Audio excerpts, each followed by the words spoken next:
One guys, आज थोड़ा सा ब्लंडर हो गया मेरे साथ और 4 दिन लगातार लॉस हो चुका था। 5वें दिन भी हमारा लॉस ही हुआ है गाइस। यहाँ मैं बता दूँ, मैंने यहाँ एंट्री ली थी, इधर एंट्री ली गाइस और यहाँ मेरा ऐसे हिट हो गया। उसके बाद गाइस मैंने काफ़ी वेट किया और फिर मैंने यहाँ पर एंट्री ली और मैं इस रेड कैंडल पे निकल गया। तो ये मेरी आज की ट्रेड थी। मैं आपको थोड़ा सा दिखा देता हूँ और इसका लॉजिक भी समझा देता हूँ। सबसे पहले देखिए, एनालिसिस में हमारा 2400-2500 रुपये का लॉस था। तो पहले ऑर्डर बुक देख लेते हैं अपन। पहली ट्रेड हमारी है 368 पे बाय हमारा, ठीक है। यही सेम ऑप्शन भी चल रहा है 388 पे। 368 पे बाय था हमारा और 310 पे हमारा एग्जिट था, ठीक है।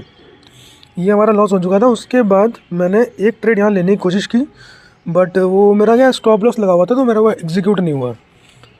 फिर मैंने दोबारा एंट्री लेने की कोशिश की उसी में, तो प्राइस काफ़ी बढ़ गया था। मैं 290 समथिंग पे बाय करा था, पर 303 पे मिला मुझे बाद में। तो मैंने यहाँ पर प्राइस लेने के बाद इसको मैंने एग्जिट किया है 365। यहाँ मतलब 60 पॉइंट्स का मैंने यहाँ पर 60 पॉइंट्स मैंने यहाँ पर बुक किए। और एंट्री का लॉजिक बताता देता हूँ क्या है। तो गाइज़ यहाँ देखिए मार्केट में क्या हो रहा था। अपनी यहाँ बाइंग थी और मुझे यहाँ पर 1000 रुपये तक का प्रॉफिट दिख रहा था। और उसके बाद ये गिरना शुरू हुआ और ऑप्शन मेरा नहीं गिर रहा था इतना अच्छा। और मेरे को लग रहा था कि कोई बात नहीं, यहाँ से घूमेगा, यहाँ से घूमेगा, घूमा नहीं। बट फिर आपको दिखाता हूँ, मैंने यहाँ पर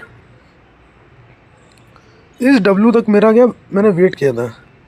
ये जो डब्लू वाला है ना, ये बना हुआ है, इस लो पे मैंने वेट किया था। बट जब ये लंबी कैंडल बनी ना, यहाँ मेरा एग्जीक्यूट हो गया एसएल। अब एसएल होने के बाद क्या हुआ कि यार अब समझ में ये नहीं आ रहा था कि अब क्या किया जाए, क्योंकि ऑलरेडी मेरे लगातार लॉस चल रहे थे। तो मुझे स्ट्रिक तोड़नी थी।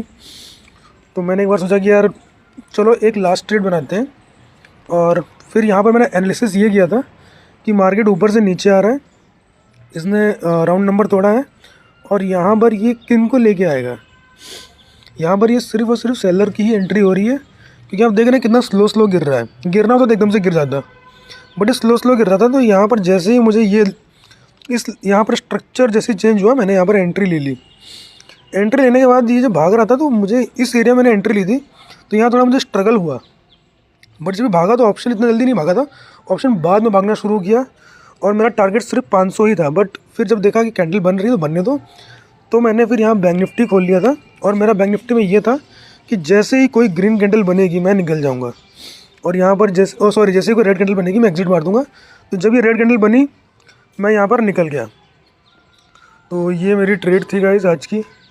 और मैंने डबल ट्रेड ली थी, क्योंकि मैंने इतने दिनों से लॉस देखा था। तो मैं सोचा कि यार आज थोड़ा सा ग्रीन में बंद करेंगे। अभी देखिए मार्केट बहुत ऊपर गया है, हमें उससे कोई लेना देना नहीं है। इवन हमारा जो ऑप्शन है वो नहीं जा रहा अभी भी ऊपर, देख रहे हो गाइस, ऑप्शन नहीं गया ऊपर। हम लोग यहीं निकले हैं 60, यहाँ पर ही रेड कैंडल पे निकले हैं, 65 पे निकले हम लोग। तो ये हमारी आज की ट्रेड थी। तो आज हम लोगों ने अपना वो जो कर्ज था वो हटा दिया है गाइस। गजब भाई, मार्केट ने मतलब ऐसा फंसा दिया मुझे। कोई भी ट्रेड लो लॉस हो रहा है, लॉस हो रहा है, लॉस हो रहा है। आज का इतना बाइंग का बढ़िया सेटअप हमारा एनालिसिस था और सब कुछ एनालिसिस के हिसाब से हुआ। मिस्टेक क्या थी मेरी आज मैं आपको दिखा देता हूँ। मैंने यहाँ जो एंट्री ली थी गाइस, तो मैंने सोचा था कि यार ये ट्रेड थोड़ी सी गलत हो सकती है, क्योंकि यहाँ पर एक हाई था। ये वाला जो हाई था, मुझे लगा मार्केट यहाँ से मतलब इतने में ही निकलना पड़ेगा, क्योंकि यहाँ पर एक बार खेल खेलेगा। और फिर मैंने सोचा कि चलो यार, यहाँ पर एंट्री होने के बाद भी 400 तक कुछ ना कुछ प्रॉफिट दिखेगा, बट बड़ा प्रॉफिट नहीं मिलेगा। और ऊपर से बाकी इंडेक्सों में थोड़ी दिक्कत चल रही थी, देख रहे हो गाइस, बाकी इंडेक्स बिल्कुल लेवल पे खेल रहे हैं, 500 के लेवल पे। बट अपना प्लान बाइंग का था, तो मुझे बाइंग करनी ही करनी थी, चाहे फिर मैं यहाँ करता या फिर यहाँ करता। यहाँ करने पे हमारा एसएल लग गया एक बार, फिर दोबारा एंट्री ली मैंने। तो आज मैंने अपने रूल्स नहीं तोड़े हैं गाइस, मैं पहले बोल दूँ।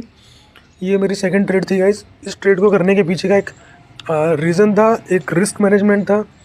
क्योंकि मैंने डिसाइड ये कर लिया था कि मैं अब कल ट्रेड नहीं करने वाला हूँ। मेरा 5 दिन लगातार लॉस हो चुका था, तो मेरा डिसीजन ये था कि अब मैं ट्रेड नहीं करूँगा, अब मैं सीधे क्रिसमस के बाद ही ट्रेड करूँगा। तो मैंने फिर सोचा कि चलो अब मैं आपको दिखाता हूँ कि मेरा यहाँ पर रिस्क कितना था। तो मैं आपको दिखा देता हूँ एक बार। मेरी जो एंट्री थी ताकि मैं आपको बता दूं कि यार ये कोई मतलब ऐसे ही नहीं हवाबाजी में ट्रेड ले लियो मैंने, ये मैं आपको रिस्क दिखाने के लिए बता रहा हूँ। अब इधर देखिए गाइस, मेरी जो एंट्री होने वाली थी वो यहाँ होने वाली थी 291 के आसपास में एंट्री करा था, मेरा हुआ नहीं, और फिर मेरा सीधे 303 पे एग्जीक्यूट हो गया। मेरा रिस्क सिर्फ इतना था गाइस, 83, मैंने 283 लगा रखा था, इससे ज़्यादा रिस्क नहीं। अब ये जो रिस्क था ये बहुत छोटा रिस्क था। इसका लेने का पीछे एक ही रीज़न था कि मार्केट अगर नीचे आएगा मुझे निकाल के ले जाएगा और अपना खेल ख़त्म हो जाएगा बस। ये जब ऊपर जा रहा है तो नीचे आना नहीं बनता, क्योंकि यहाँ पर वैसे ही ये सब सैलरी बेस, जिन लोगों ने यहाँ सेल मिस किया है उन लोगों ने यहाँ सेलिंग की होगी। अब वो यहाँ पर जब ऊपर जा रहा है ना तो वो लोग सेलिंग ही सोच रहे हैं, उनके दिमाग में बाइंग अभी आई नहीं है। बाइंग यहाँ पर कहीं आई होगी जब ये ब्रेकआउट हुआ है। अब ये क्लोजिंग से देखो रेजिस्टेंस ले रहा है, तो ये रेजिस्टेंस सक्सेसफुल नहीं है। बट हमारा जो मेन मोटिव ये था कि हमने 2500 रुपये से वापस 100 पे मतलब ग्रीन में आ गए, ये हमारा मेन मोटिव था। इसमें भी हमें 500 रुपये मिलेंगे घर ले जाने को, उससे बड़ी खुशी और क्या हो सकती है जीवन में। और सबसे बड़ी चीज़ है कि हमने आज अपना कर्ज तोड़ दिया है। हमने इतने बड़े बड़े लॉस किए थे वो सब अब ख़त्म हो गए हैं।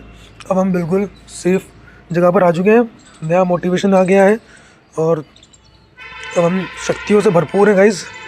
सो अगर वीडियो अच्छी लगी तो लाइक करना। Thanks for watching, take care everybody, bye bye.